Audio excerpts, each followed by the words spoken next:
There are questions history never wanted you to ask, like how can a child, born without a voice, awaken the kind of music that makes grown men weep and women kill? The year was buried under dust and blood, the place swallowed by Spanish, moss, and guilt. But somewhere in the deep American South, a sound was heard, soft, angelic, almost holy. And then, silence again. They said a 9-cent boy sang opera in a language he could never have known. They said his voice could calm storms. But by the time the sun rose the next morning, someone in that house was dead. And those who heard him sing swore they'd never speak of it again. They called him Samuel, though no one knew his real name. When he was bought, the ledger simply read, "Male child, mute, 9 cents." No one cared where he came from. To his new master, Charles Delacroix, he was nothing more than an oddity, a small boy with wide eyes and silence so deep it made others uncomfortable. It was Louisiana, 1852, where the riverboats groaned under cotton and the nights were thick with the smell of molasses and sin. Samuel was brought to Magnolia Parish Plantation, a decaying estate surrounded by swamps. The mistress of the house, Eleanor Delacroix, was known for her loneliness and her piano. She had no children. The house echoed with emptiness, and now, with the quiet footsteps of a boy who never spoke. For months, Samuel worked without a word. But then, one stormy night, something happened that would stain history forever.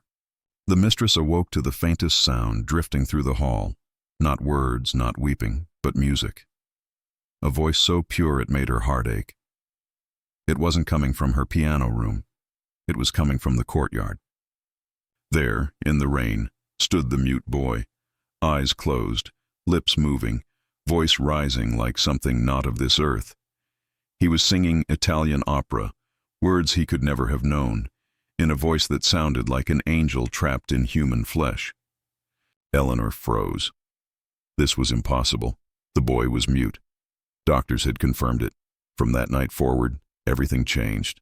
She had the boy moved into her music room. She played piano. He sang. He didn't respond to speech, only to melody. It was as if the human voice frightened him, but music set him free.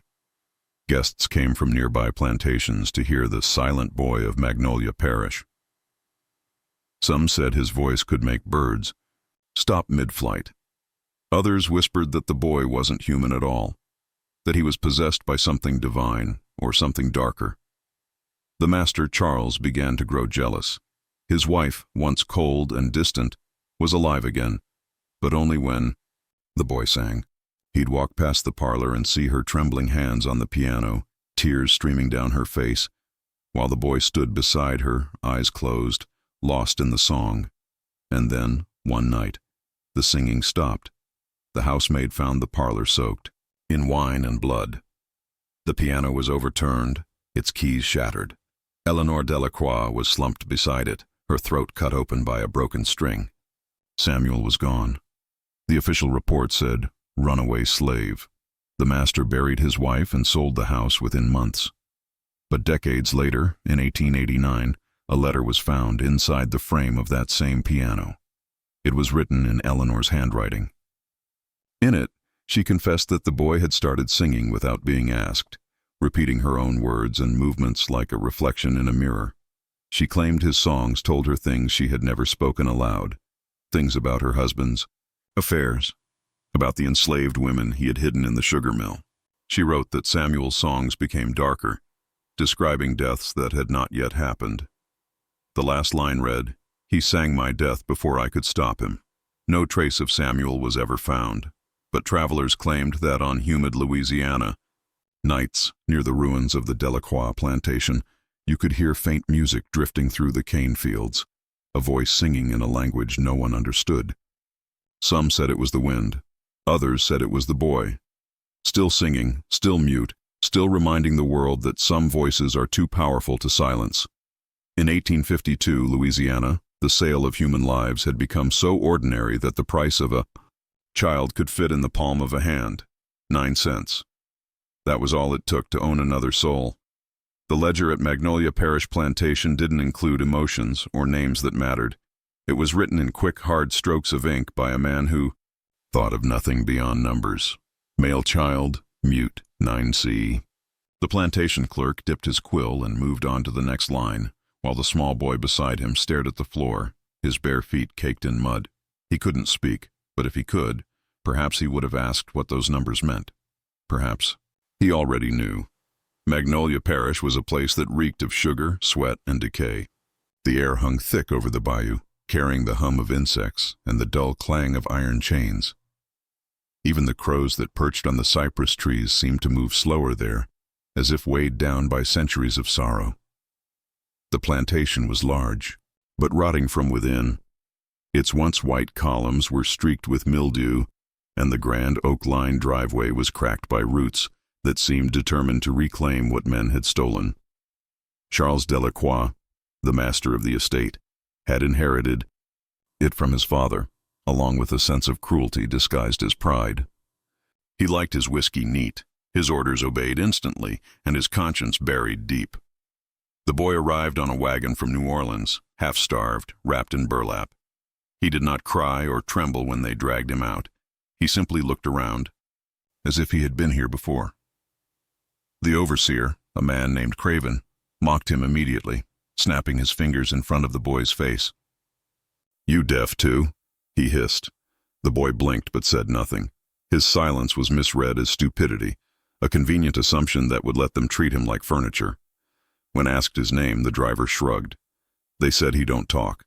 Never has. Some say his mother drowned with her tongue cut out. Some say she cursed him with silence before she died. They named him Samuel because the plantation needed something to call him. It was a name easy enough to remember, easy enough to forget. He was assigned to fetch water, scrub floors, clean boots, the kind of work no one noticed. To most, he was just a shape moving through the corridors of Magnolia Parish. But silence has a way of making people uneasy. In a place built on commands and screams, a boy who made no sound was like a ghost walking among the living. The house he worked in was as lifeless as the fields outside. Eleanor Delacroix, the mistress, rarely left her upstairs room. She had the pallor of someone who lived behind lace curtains too long, her only company a grand piano and the bitter echo of her own thoughts. The few who had seen her smile said it was years ago, before her child had died in childbirth, before her husband's affairs had turned from whispers to open shame. She was young still, but the plantation had aged her, drained her, the way it drained everyone who stayed too long. When she first saw Samuel, he was polishing the brass fixtures near the parlor door. She watched him for a long time, noticing how quietly he moved, how his expression never changed. "Does he ever speak?" she asked the maid. The maid shook her head. "No, ma'am, can't, they say." Eleanor only nodded, but that night she dreamed she heard humming outside her window, faint, almost like a lullaby. When she opened the shutters, no one was there, only the flickering lanterns near the fields and the distant sound of frogs along the bayou. Weeks passed. Samuel worked silently, and yet sometimes the servants whispered that they heard him hum under his breath, a sound so soft it could have been the wind. Craven caught him once, leaning over the well, his lips barely moving. He smacked the back of the boy's head and shouted, "Don't you bring spirits here, boy." The sound stopped instantly, and Samuel stared at the water as though listening for something beneath its surface. One afternoon, while the master was away on business, Eleanor called for the boy to bring her tea. She noticed the scars on his wrists, the way he avoided eye contact. Something about him unsettled her, but also drew her in. "You understand?" "Me?" she asked softly. He gave a small nod. "Do you miss your home?" Another nod. She hesitated before continuing. "Can you hear music?" For the first time, his eyes lifted to meet hers. There was no fear, only recognition, as if she had spoken the only language he truly understood. Later that night, when the storm rolled over the plantation, the house groaned beneath thunder. The piano keys rattled as the wind slipped through the cracks. Eleanor sat awake, restless. Then she heard it. The same humming again, now stronger, clearer, coming from the courtyard. She lit a candle and went to the window.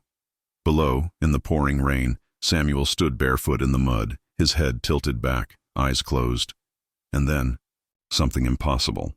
The humming grew into melody, rich and mournful, words forming in Italian, a language he could never have known. The song rose with the wind, so beautiful it hurt to listen. Eleanor's candle flickered wildly, her heart racing as if the music was pulling her toward him. She couldn't move, couldn't breathe. She would later tell herself she imagined it, that the storm had played tricks on her. But when the thunder ceased and the silence returned, she found herself weeping. The next morning, she asked the housemaid if she'd heard the singing. The maid crossed herself and whispered, "Don't speak of that, ma'am. That boy ain't right. He got no tongue for talk, but maybe something else inside him can speak." Eleanor dismissed her, but the words stayed. From that night, the air in Magnolia Parish seemed to hum with invisible sound. When Samuel passed through the halls, candles flickered. When he paused near the piano, its strings vibrated faintly, like they recognized him. Eleanor began to call him to her parlor under the pretense of small chores. She played simple melodies. He listened. The music seemed to awaken him, like something long trapped was finally being set free. He began to hum again, softly, always perfectly in tune. Eleanor found herself both frightened and mesmerized.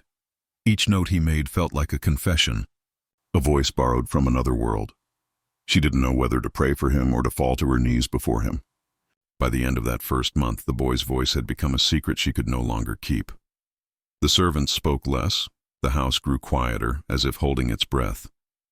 Even Charles noticed the shift, though he didn't yet understand it. He returned home one night to find his wife sitting by the piano, her eyes far away, and the faintest trace of a smile ghosting across her lips. She hadn't smiled like that in years. When he asked her why, she only said, "There's music in this house again." And in the corner of the room, unseen by most, the boy stood in the dim light, silent, watching, waiting for the next note that would change everything. Rumors in the quarters spread faster than the river mist, twisting into shapes that made even the bravest laborers whisper at night.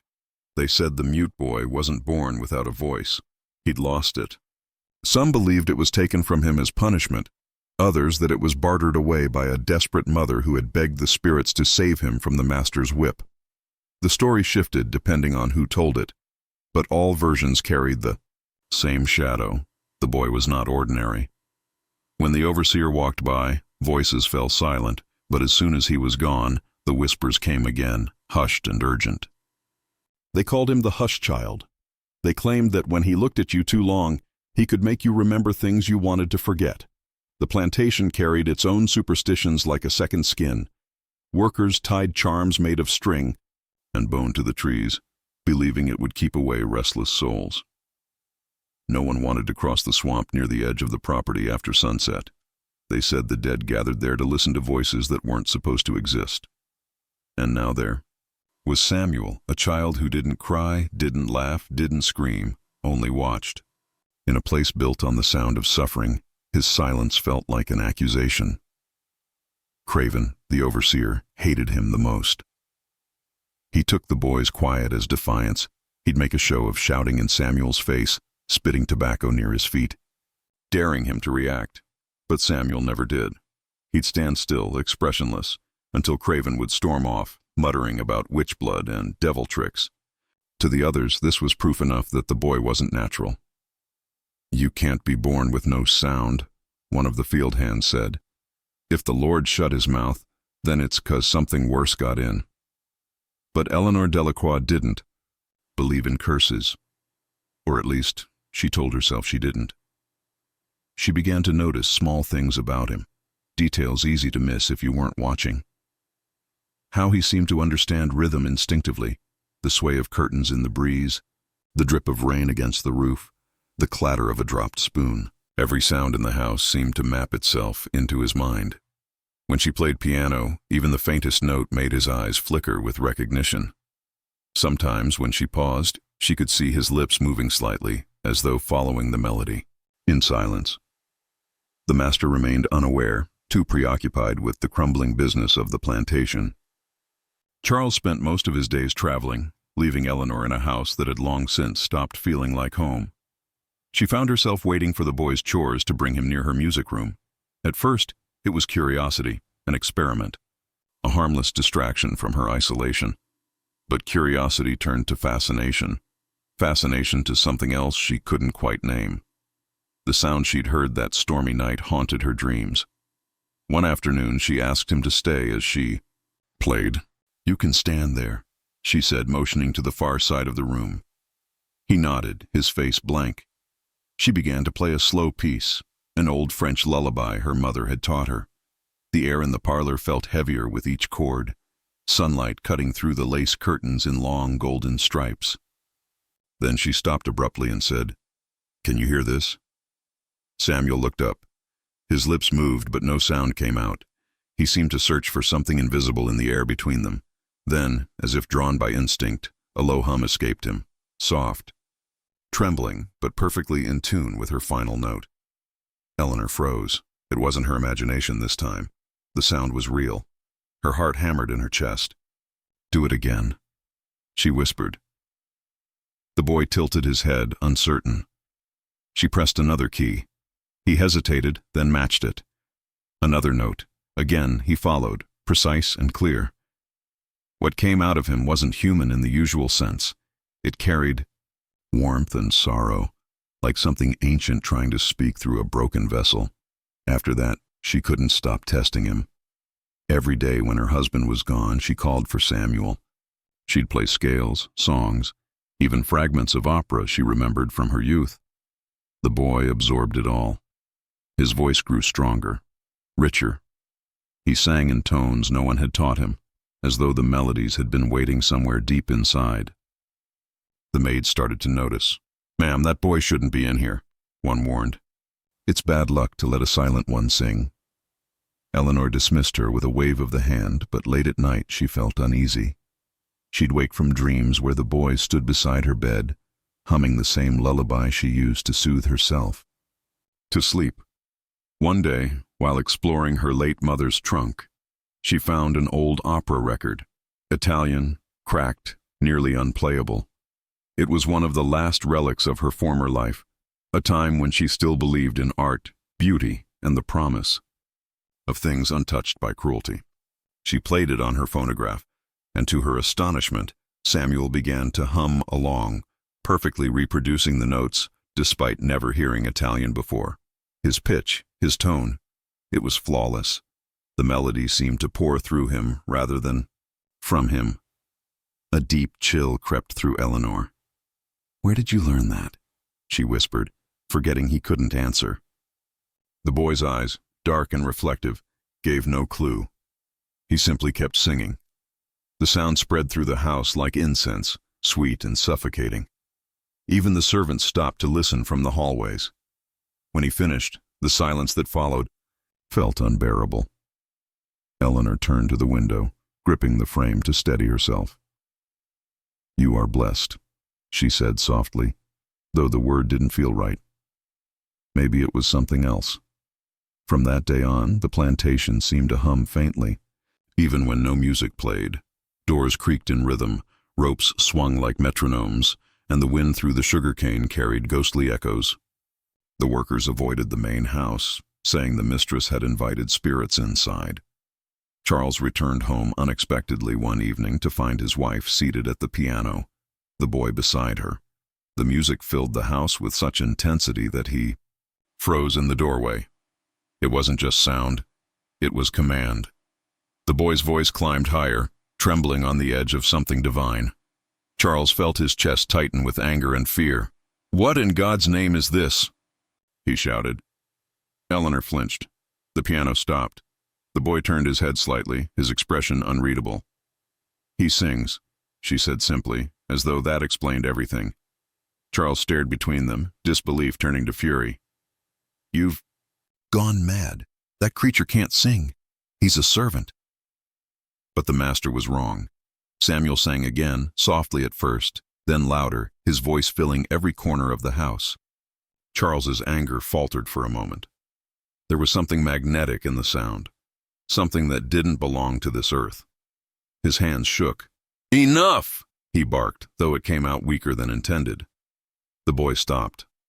After that night, things began to unravel. The master forbade his wife from keeping the boy near her, but she found ways around it. She sent for him under excuses, dusting, sweeping, errands that took him through the music room. The songs grew darker, more complex. Samuel's voice carried sorrow and prophecy, as though he was reliving a story that wasn't his. The servants swore that sometimes his mouth didn't move, but the sound still filled the air. They said mirrors fogged when he sang, and that once, when he hit a high note, the chandelier trembled as if struck by invisible hands. Eleanor began to write letters she never sent. In them she described her confusion, her fear, and the strange pull she felt toward the boy's music. She wrote of how his songs spoke to her without words, how they mirrored her pain, how they knew too much. He remembers things that are not his own. One letter read, "When he sings, I see faces I've never met, and I know what they felt before they died." The more she listened, the more the boundaries blurred, between her and the boy, between the living and the dead, between the human and the divine. She began to suspect that his muteness wasn't a curse but a seal. And now, through song, whatever was sealed inside him was waking up.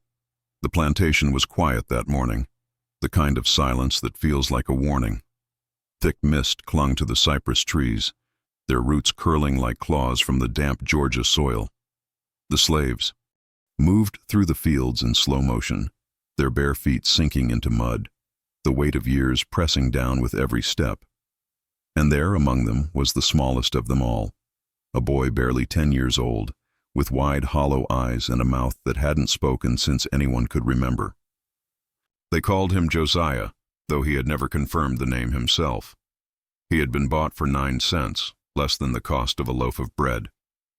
To the master he was a curiosity, a bargain. To the others he was a shadow that hummed when no one was listening. The story of how Josiah came to that plantation was a whispered one, carried between cabins at night like forbidden prayer. Some said he had been born on a slave ship, his cries swallowed by the waves before he reached the New World. Others believed he had once spoken, until he saw something so horrifying that silence became his only refuge.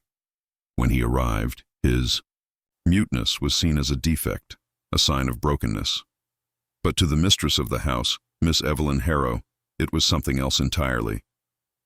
She saw in his silence a strange purity, something untouched, and she kept him close, feeding him, dressing him, even teaching him to sit beside her piano as she played the somber tunes of the old world.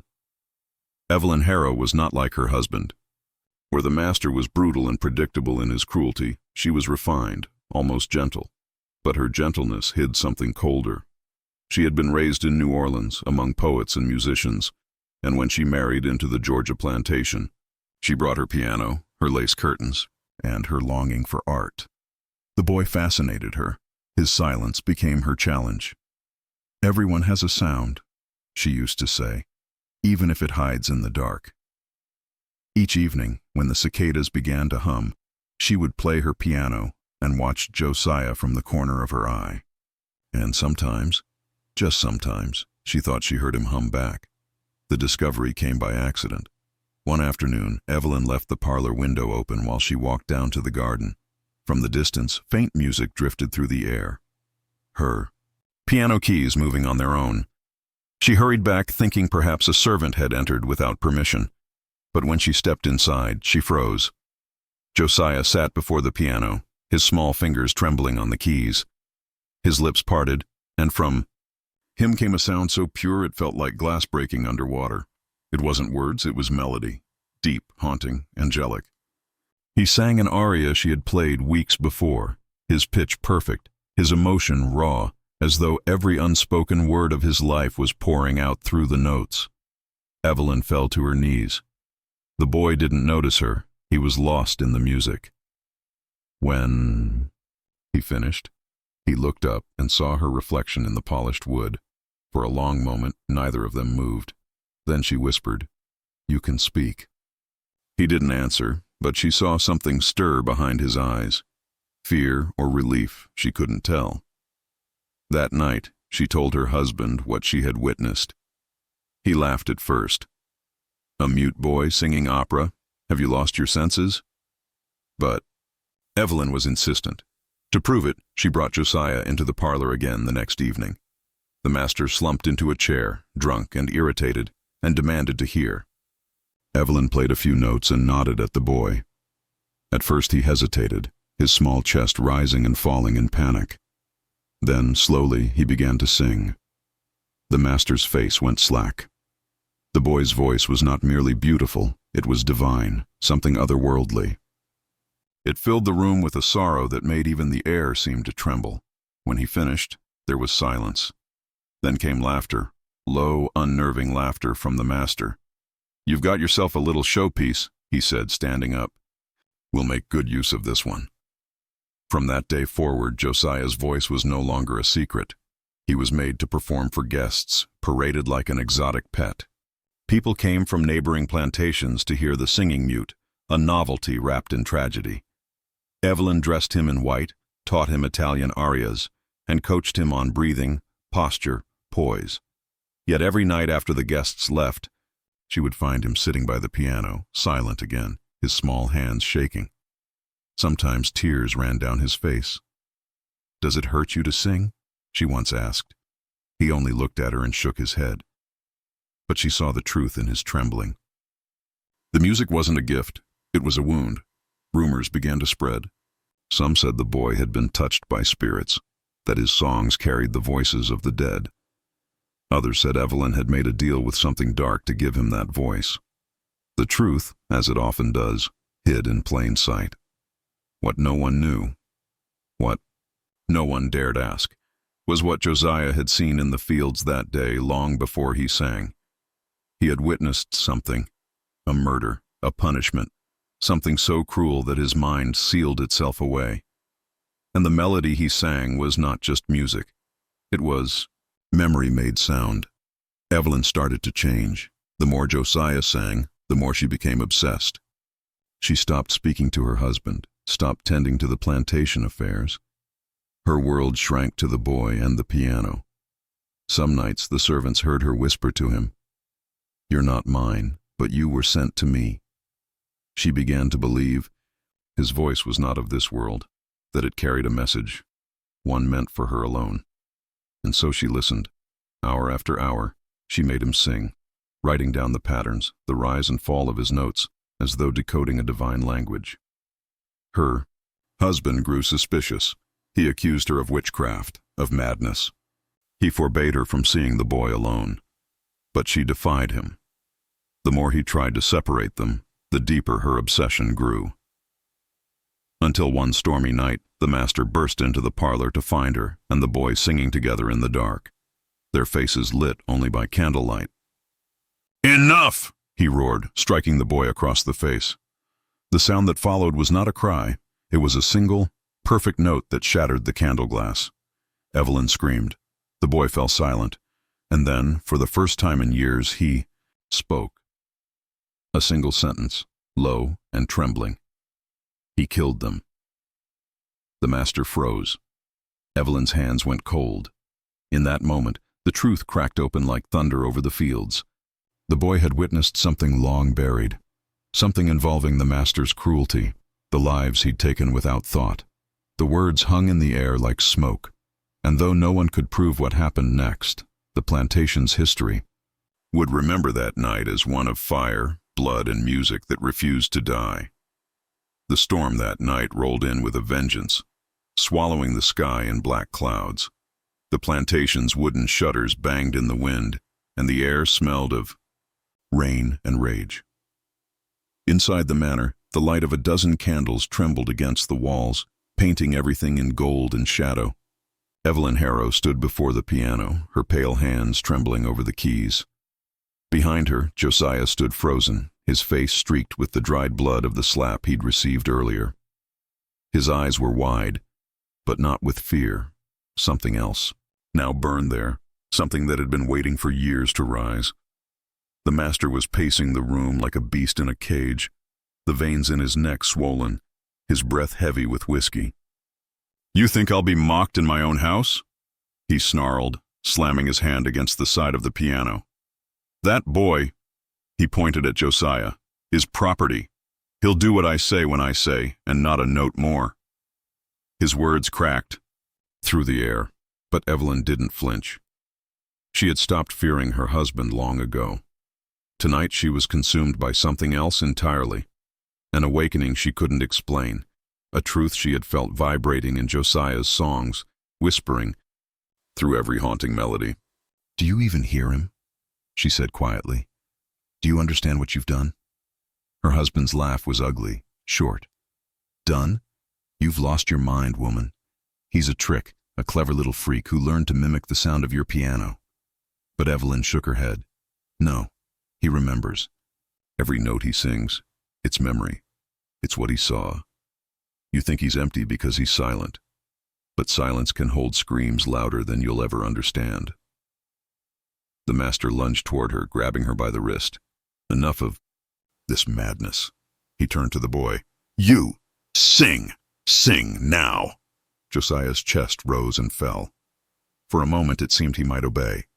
Then his lips parted, and instead of music, a whisper escaped. "I saw them." The words stopped the master in his tracks. Evelyn's breath caught. The boy's voice, though quiet, carried weight, like the air itself had thickened around it. "I saw them," he said again, eyes fixed on the man before him. "You buried them by the old cotton press." The color drained from the master's face. He took a step back, his fingers twitching. Evelyn stared at Josiah, the puzzle pieces clicking together in her mind. The cotton press, the strange patch of land her husband had forbidden anyone to go near. The nights when she'd heard muffled cries from the fields, long after midnight. "You lie," the master said, his voice breaking. But even he didn't believe it. Josiah didn't move. His eyes were cold now, distant, as though something ancient had awoken inside him. "You killed them," he said softly. "You made me watch." A flash of lightning tore through the window, illuminating the three of them, the trembling woman, the boy who spoke like a ghost, and the man who had become one in his own home. Evelyn felt her knees weaken. "Who did he kill?" she asked, but she already knew. Josiah stepped forward, his small hand lifted, pointing toward the fields beyond the window. "The men who tried to run," he said. "The ones who begged." His voice began to rise, trembling. But with each word, the sound grew stronger, resonant. "He made me watch so I'd never forget. So I'd never speak." The master roared and lunged for him, but before he could reach the boy, a sound pierced the room. It wasn't a scream, or a song. It was something in between, a raw, echoing note that vibrated through the air. Josiah's mouth was open, but his face was calm, almost serene. The sound grew louder, fuller, until it seemed to come from everywhere. The walls, the floor, the storm outside. The candles flickered and went out. When the lightning flashed again, the master was on his knees, clutching his head. Blood trickled from his nose. "Stop it!" he shouted. "Stop that sound!" Evelyn stood frozen, watching in horror and awe. She didn't understand how, but Josiah's voice, his cursed divine voice, was doing something impossible. The pitch grew higher, trembling like the strings of an invisible instrument. Glass shattered. The piano strings snapped one by one. Then, suddenly, silence. The master collapsed forward, his head striking the piano with a hollow crack. The room filled with the smell of wax and rain. Evelyn stared at his still body, the blood blooming slowly across the ivory keys. She turned to Josiah.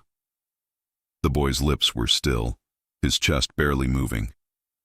His eyes met hers, but they were distant, haunted. He hadn't meant to do it, that much she knew. Whatever power lived in his voice wasn't his to command. It was something born from trauma, from years of silence and things too horrific to name. Outside, thunder rolled across the fields.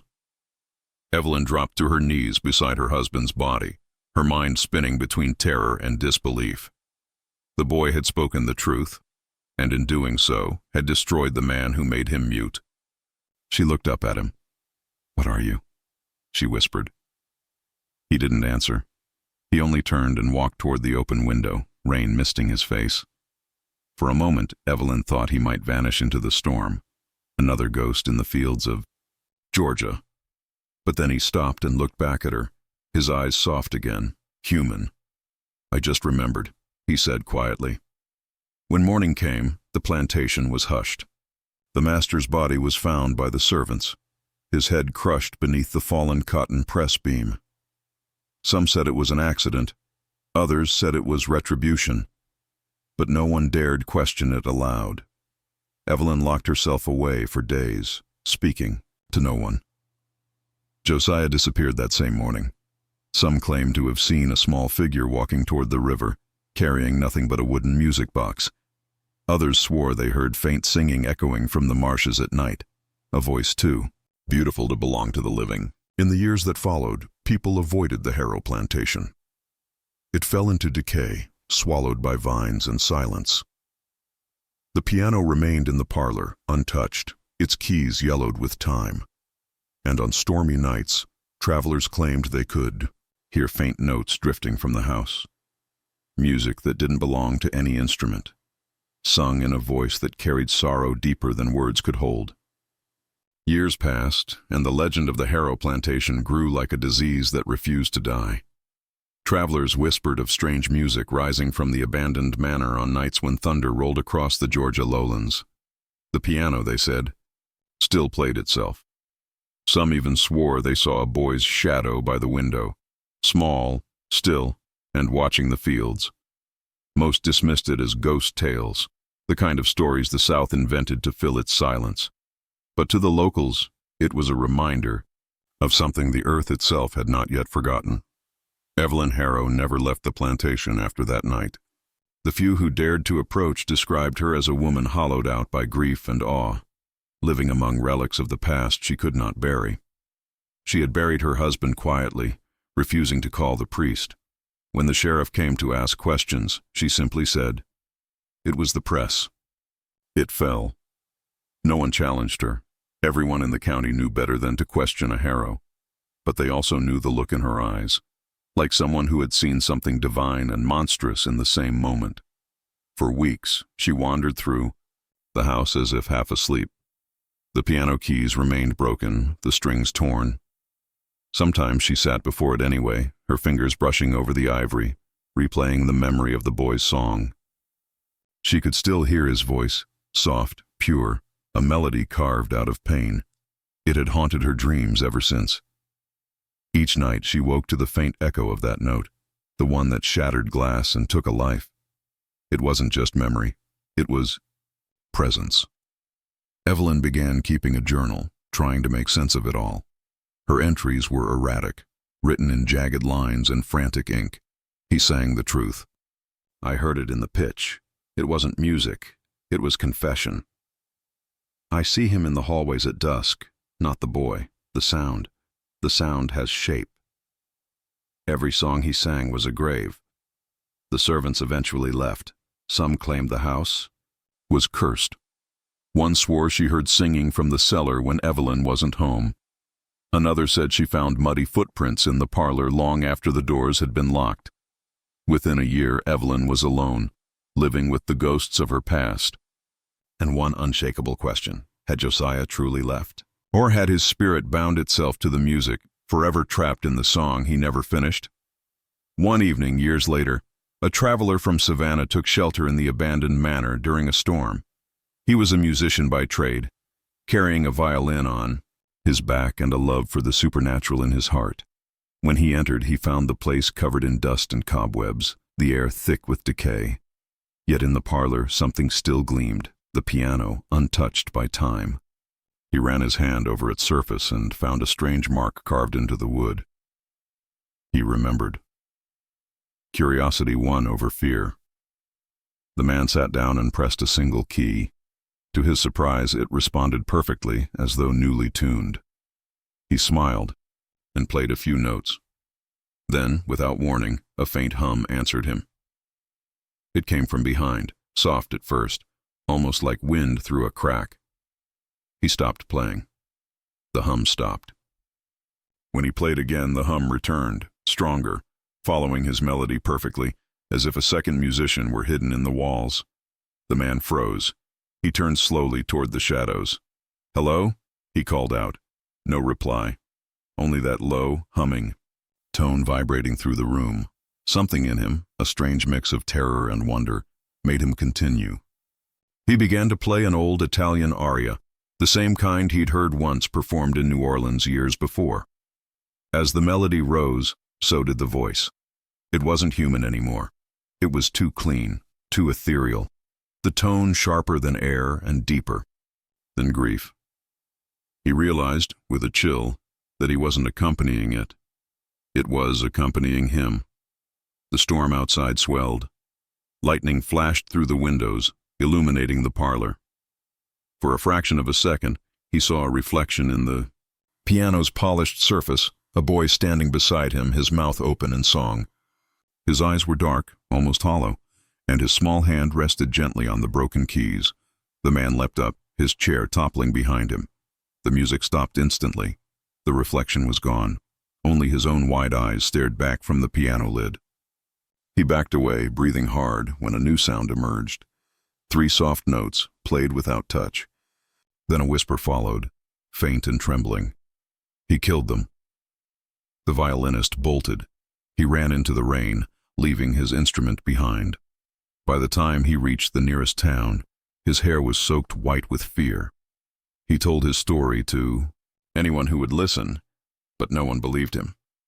The piano, they said, hadn't made a sound in decades. Yet when a few brave men went to check the house days later, they found the violin propped neatly against the piano, and 3 small fingerprints, in the dust, no larger than a child's. Evelyn was never seen again after that storm. Some believe she finally followed the boy, walking into the marsh one night and never returning. Others claim she still haunted the house, playing duets with something unseen. But her journal was found, locked inside a drawer. Its last entry, dated the night before she vanished. The ink was smudged from tears, but the words were still legible. He came back. The song isn't over. It never was. After that, the plantation's story twisted into legend. Local children dared each other to sneak close to the grounds, pressing their ears to the walls. Some swore they heard faint singing from beneath the floorboards.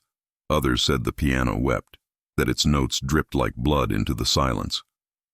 Every generation retold it differently. Some said the boy's voice was cursed, others that it was a gift too pure for the world. Yet all versions ended the same way, with the truth buried under the cotton fields and the music still echoing, somewhere beyond hearing. Historians much later tried to find records of Josiah, but no full name ever appeared in the ledgers. The Harrows' documents had burned in a mysterious fire, along with most of their property files. Only one detail remained in an old auction registry, a purchase listed as Mute Boy 9CE. No surname, no age, just those words. The legend became a metaphor, a ghost story told in whispers, until one archivist found something new, a sheet of faded music hidden inside the back panel of the piano, now stored in a local museum. The notes were written in Evelyn Harrow's hand. At the bottom, she had scrawled a title, The Memory Aria, and beneath it 3 words written in a trembling script. He remembered everything. When musicians tried to play it, something uncanny happened. The melody carried a strange dissonance, too human to be purely composed, too mournful to belong to art alone. Listeners reported chills, visions, even hearing faint whispers layered beneath the notes. The curator eventually locked it away after one pianist fainted mid-performance, claiming she'd heard a small boy's voice singing along, perfectly in tune. And so the story of the 9-cent boy endured, not in history books, but in whispers, in old music, in the way sound itself seemed to tremble when the wind passed through the pines near the ruins of Harrow Plantation. It became a reminder of what happens when silence carries too much truth, and when a voice, once forced into muteness, finds its way back through the one thing the world cannot bury, its own echo. By the late 1800s, decades after the last Harrow had been buried and the manor left to rot, the story of the mute slave boy had already faded from fact into myth. The plantation's land had been sold, divided, and reclaimed by the creeping forest. but locals still refused to step near it after sunset. They said the air around those ruins carried a hum, so faint it seemed like wind at first, but if you stood still long enough, you could hear it resolve into a single trembling note, too human to be nature, too sorrowful to be a ghost. Hunters avoided that stretch of land entirely. Their dogs would whine and bolt the moment they neared the tree line. No one lived within miles of the house anymore, except for a preacher named Elias Crow who arrived in 1893. He claimed he had come to bring peace to the restless spirits that plagued the land. The people in town warned him. Every man who'd tried to spend a night at the Harrow place had left by dawn, sick with fever or trembling from nightmares. But Crow was not a man of fear. He was fascinated by things unseen. He believed, as he'd once written in his journal, if the devil hides in music, then only faith can hear his tune clearly. He came with a lantern, a Bible, and a single revolver, though he told no one why he thought he might need it. The first night, he made camp in what had once been the parlor. The piano was still there, shockingly intact despite the years. Its surface was covered in dust, but when he brushed his hand across it, he felt something cold, metal perhaps, and uncovered the faint outline of words carved deep into the wood. He remembered. Crow felt a chill crawl through him, but he knelt and began to pray, his voice steady despite the echoing creaks of the old house. Hours passed without incident.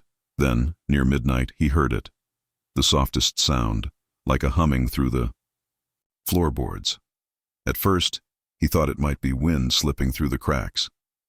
But the pitch began to rise and fall, forming something almost melodic. He set down his Bible and listened. The melody grew clearer. A human voice, small and haunting, carried through the air. It was singing. Crow rose, lantern shaking in his hand. "Who's there?" he demanded. The song didn't stop. He followed it through the hall, down to the cellar door, which hung half open. The voice was louder now, filling the staircase, and though the words were indecipherable, the tone was mournful, like a child singing to the dead. He descended, each step groaning beneath his boots. When he reached the bottom, the lantern flickered. The cellar was empty except for a few rusted tools and an old cotton press leaning against the far wall. But the singing didn't stop. It was coming from behind the wall itself. Crow's breath quickened. He pressed his ear to the bricks, and the sound swelled, so close now that he could almost feel the vibration against his skull. Then the voice shifted, as if sensing him. It stopped singing and whispered instead, "He killed them." The preacher stumbled backward, his lantern clattering to the floor. "In God's name, show yourself," he shouted, but there was nothing, only silence and the slow drip of water from the ceiling. He retrieved his lantern and, trembling, began to inspect the wall. There, beneath layers of mold and dust, he found something that looked like old mortar, uneven and darker than the rest. He touched it, and the stone gave way. Behind it, the air reeked of rot. His lantern revealed fragments of cloth, bone, and rusted metal shackles buried in the dirt. He dropped the light, its flames sputtering out. He didn't sleep that night.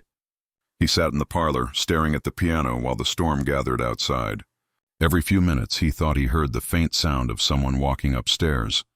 He called out, but no answer came. Then, just before dawn, the piano struck a single note on its own. Clear, sharp, deliberate. He fled the house at sunrise. When Crow returned to town, he refused to speak of what he'd found. He grew feverish, muttering prayers and burning the pages of his journal. One entry, however, survived, torn from the rest and later discovered by a historian in 1911. It read, "I have seen the graves. They lie beneath the floor. The boy's song is not a haunting, it is a testimony. Each note is a name. The Lord alone knows how many." After that, the Harrow plantation was sealed off by the county. No one was allowed near it, yet people still came. Journalists, spiritualists, musicians, all drawn by the legend. Each one reported the same thing. The house was silent at first, but the moment anyone played a note on the piano, something would answer. One visitor, a composer named Leland Porter, arrived from New York in 1922 Determined to capture what he called the sound of the unsung, he brought recording equipment. Crude but functional, and spent 3 nights in the house. The first 2 were uneventful. On the third, his assistant recorded a strange interference, an extra tone in the playback that none of the instruments had produced. When analyzed later, it was found to contain harmonic frequencies too precise to be random. A child's voice could be faintly heard beneath the static, repeating something like a lullaby. Porter returned home convinced he had recorded proof of consciousness beyond death. Within months he was dead, found in his study with a broken metronome beside him and blood pooling around his ears. The phonograph cylinder was missing. By the mid-20th century, the house had been swallowed by vines. But the story never died. Musicians, especially those who'd grown up near the region, spoke of a curse they called the note that remembers. Any song played in the same key as the boy's aria would eventually unravel. Strings would snap, voices would fail. A few claimed they could feel the ground vibrating when they sang, like something under the earth was resonating back. Archaeologists eventually excavated part of the land in the 1960s under the guise of historical preservation. They found remnants of shackles, burned beams, and buried deep beneath the remains of the old cotton press, a small wooden box.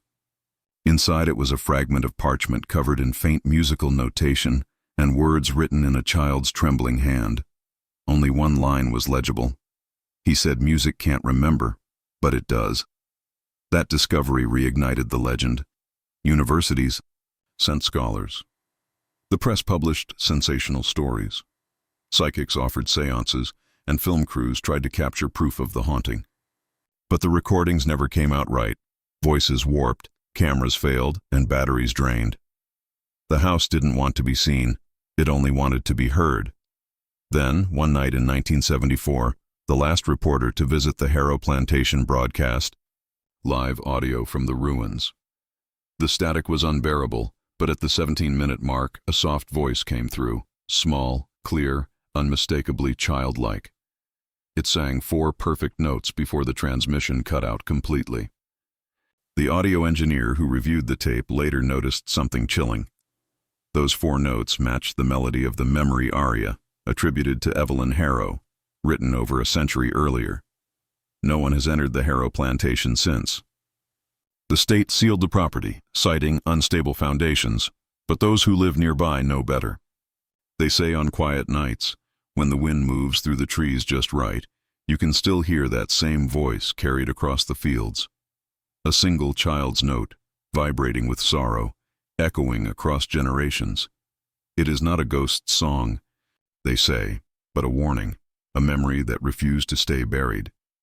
By the time modern restoration crews were sent to survey the Harrow property in 2019, the manor was little more than a skeleton of blackened wood and ivy.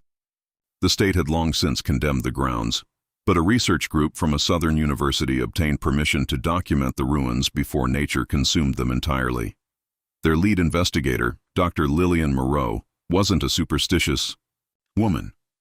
She specialized in acoustic anomalies, resonant frequencies in decaying architecture, how sound waves could bend perception.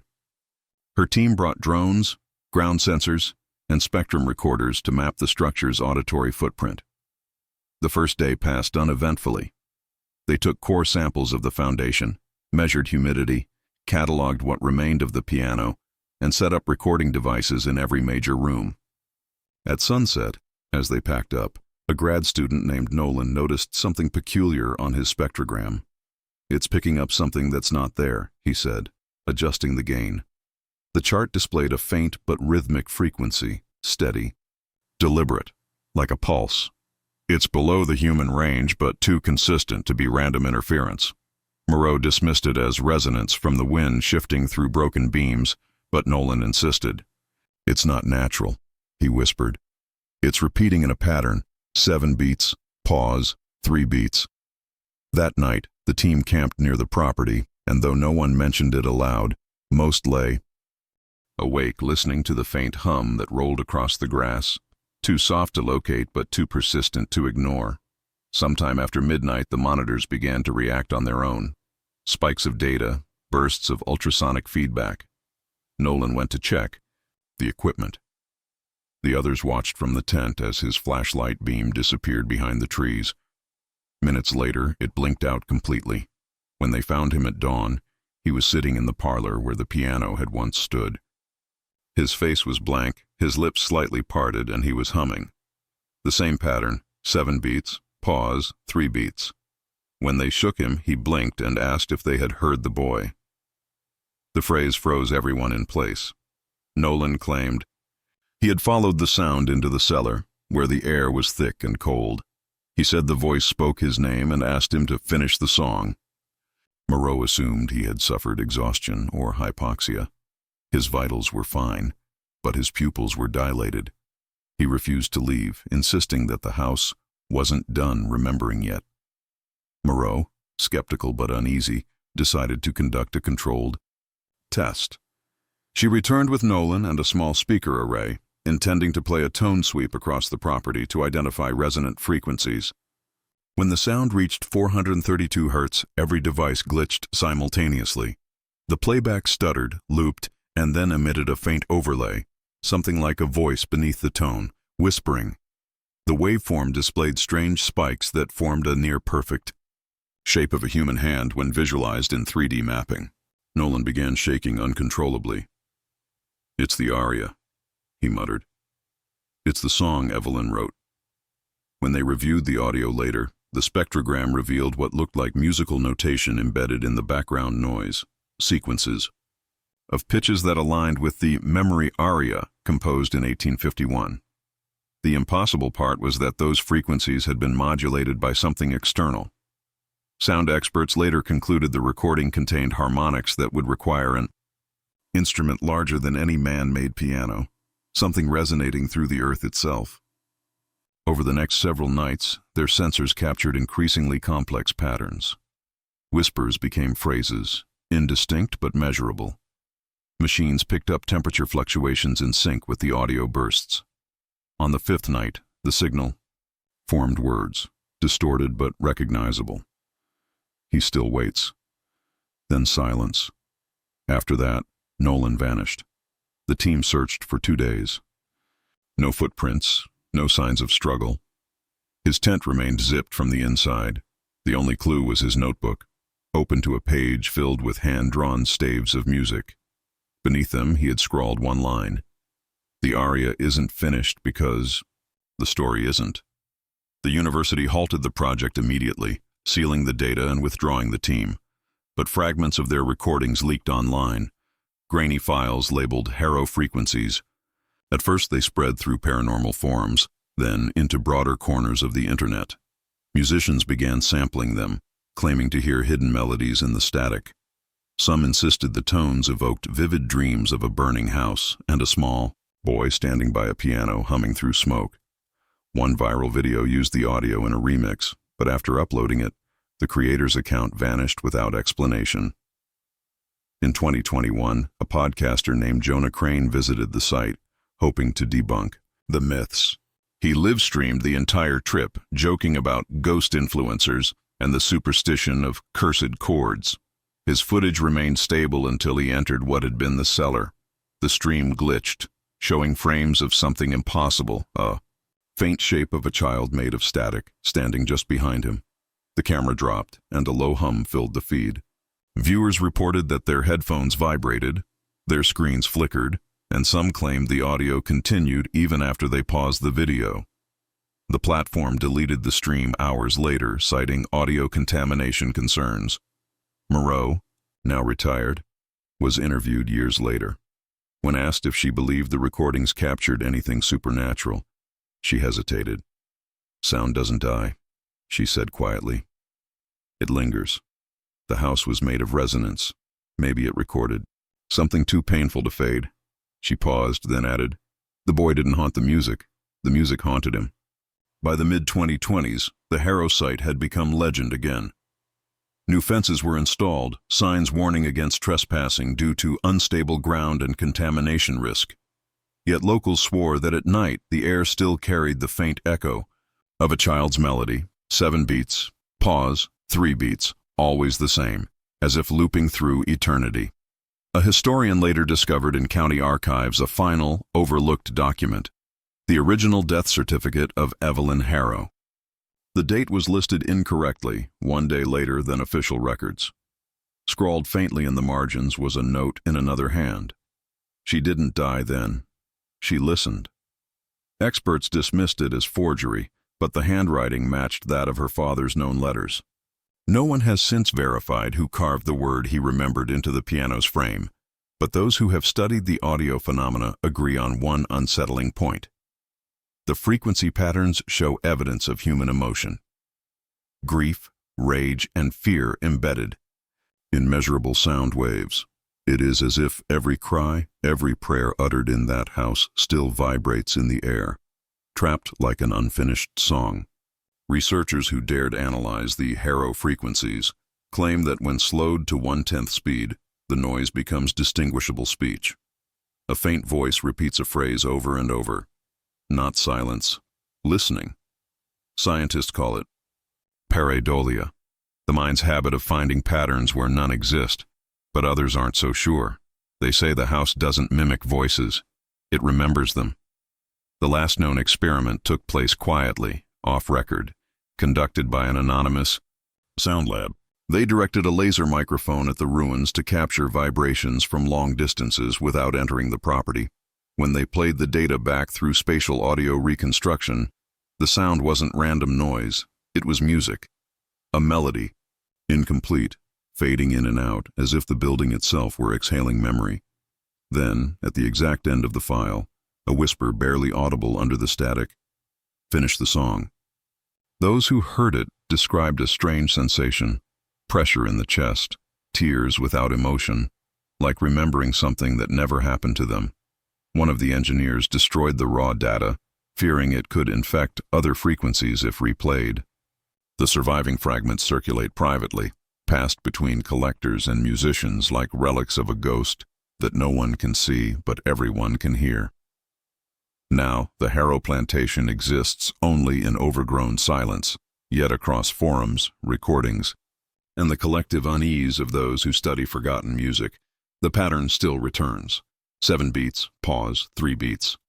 Always the same. No one knows if it was the slave boy's final attempt to speak or if the house itself learned to sing, but the sound remains, steady, mournful, endless, a pulse beneath the soil that refuses to stop remembering. If you've made it this far into this haunting journey through history, you already know this story isn't just about what happened in 1851.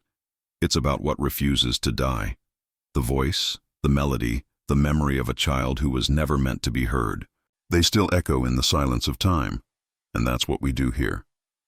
We search through forgotten records, hidden letters, and buried archives to bring these lost truths back to light, one dark story at a time. If this story gripped you, unsettled you, or made you question how much of our past is still whispering beneath the surface, then join us. Subscribe to this channel and step into the world of dark, forgotten history, where every story you hear changes what you thought you knew.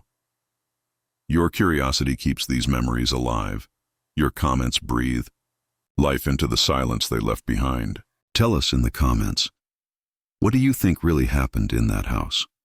Was it grief echoing through time, or something far more unexplainable? Your theories, your thoughts, your questions, they're the fuel that keeps us uncovering the truth. So if you believe history still has secrets worth unearthing, tap that subscribe button, hit the bell icon, and let's keep digging together into the darkness, the silence, and the stories time tried to erase.